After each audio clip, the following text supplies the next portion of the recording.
Bonjour à tous, donc aujourd'hui je vais vous parler d'une BD qu'on a reçue dernièrement, qui a pas mal la cote à la maison là, parce que ça aborde le thème de l'astronomie et j'ai ma grande qui est à fond dedans en ce moment. Donc ça s'appelle Le Super Week-end de l'espace, de l'auteur Gaël Almeras aux éditions Maison Georges. Voilà, donc je vais vous parler vite fait de l'auteur Gaël Almeras. C'est une illustratrice en fait qui a suivi, comme beaucoup d'illustratrices, un cursus artistique. Donc c'est une diplômée de l'école des beaux-arts. Elle a un DNAT, donc le DNAT c'est un diplôme national d'art et technique. Donc si je vous en parle en fait c'est parce que c'est vachement intéressant par rapport à la façon dont le livre a été abordé par l'auteur.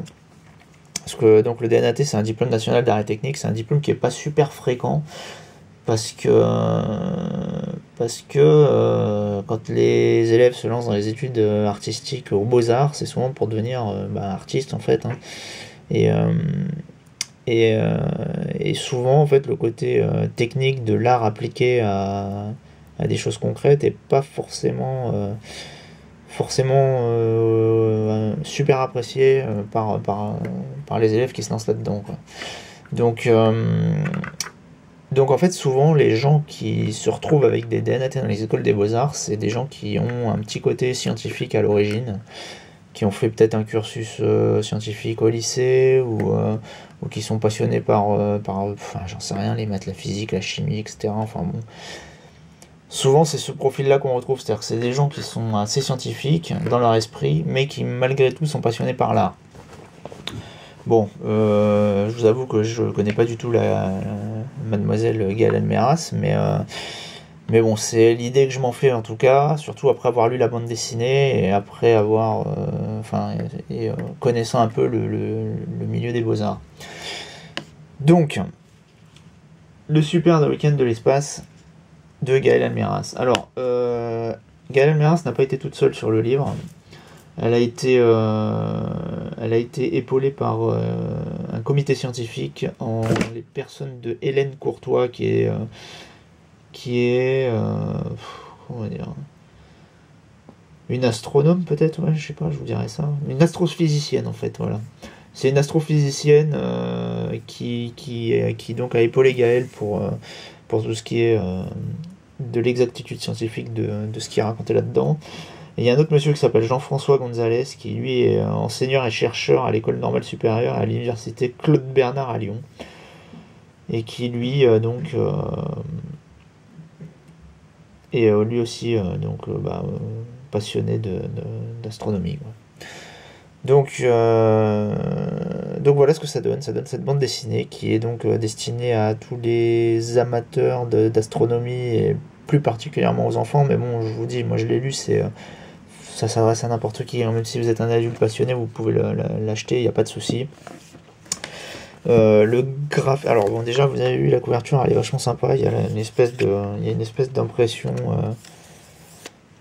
un peu comme les CD là, qui est vachement jolie. Vous voyez que le graphisme, enfin, c'est tout de suite annoncé là dès la couverture, c'est noir et blanc en fait.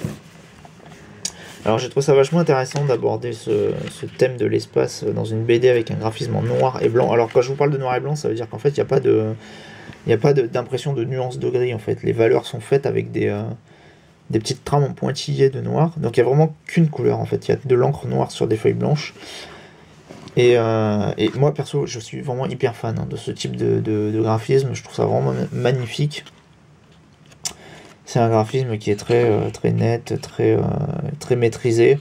Et le fait d'avoir fait donc les valeurs avec des pointillés de noir, ça rajoute vraiment un truc. Bon, après voilà, quoi, ça se prête parfaitement au thème, parce que on a des fois des grandes étendues noires avec les petites étoiles blanches dessus. Et puis bon, enfin moi je trouve que les textures que ça donne, c'est vraiment superbe, quoi.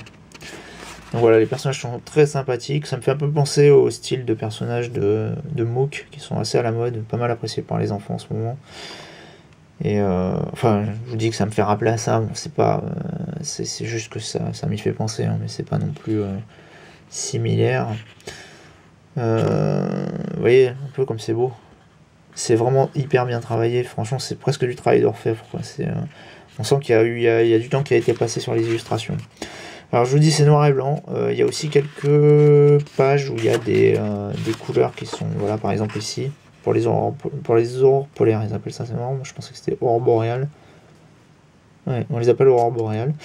Et donc ouais, vous voyez, c'est... en fait je trouve ça vachement intéressant parce que le fait d'avoir toute cette ambiance noire et blanche pendant tout le livre en fait ça me rappelle un peu l'ambiance qu'on peut avoir quand on est l'été dans un jardin et qu'on regarde le ciel la nuit, quoi. Donc ça nous plonge un peu dans cette atmosphère là, et là d'un coup c'est vrai, on a des couleurs sur des éléments qui sont censés vraiment ressortir, voilà, par exemple la tache de Jupiter qui ressort vraiment, et c'est vrai que ça fait ça rappelle vraiment ces impressions là, on est plongé dans un monde d'obscurité, de lumière, et d'un coup bah voilà, on a des petites touches de couleur là, par exemple sur une queue d'une comète. Attendez, je vais vous montrer, il y en a d'autres qui sont plus parlantes encore. Voilà, par exemple là-dessus, sur le spectre de la lumière. Donc là, vous voyez, à chaque fois l'utilisation de la couleur est toujours hyper bien justifiée. Voilà, bon là c'est pareil, il y a un feu en fait, donc le feu elle l'a fait en couleur. Et donc c'est hyper intéressant d'avoir ces petites touches colorées au milieu de cette atmosphère cosmique. Voilà, bon, vous l'aurez compris, j'ai vraiment adoré ce livre. Il est vraiment super bien. Bon, il coûte dans les 20 €. Et si vous avez un petit ou une petite passionnée d'astronomie à la maison, je ne saurais que trop vous le conseiller. Ma fille l'a dévoré en une soirée. Et puis bah, de toute façon, on peut toujours y revenir, même une fois qu'on l'a lu, et s'y référer, parce qu'il est plein d'informations. Voilà, vous voyez, c'est un mélange un peu entre un livre d'astronomie et une bande dessinée, avec des vraies informations utiles. Vous voyez, là, il y a une carte de la Lune avec le nom des mers. Et puis, voilà, tout ça qui est raconté par ces petits personnages qui sont super attachants. Voilà, c'est vraiment top. Bon, j'espère que je vous aurai convaincu, parce que vraiment, c'est un livre qui, je pense, mérite vraiment d'être connu. Voilà, le super week-end de l'espace de Gaël Almeras aux éditions Maison Georges. Allez, à plus.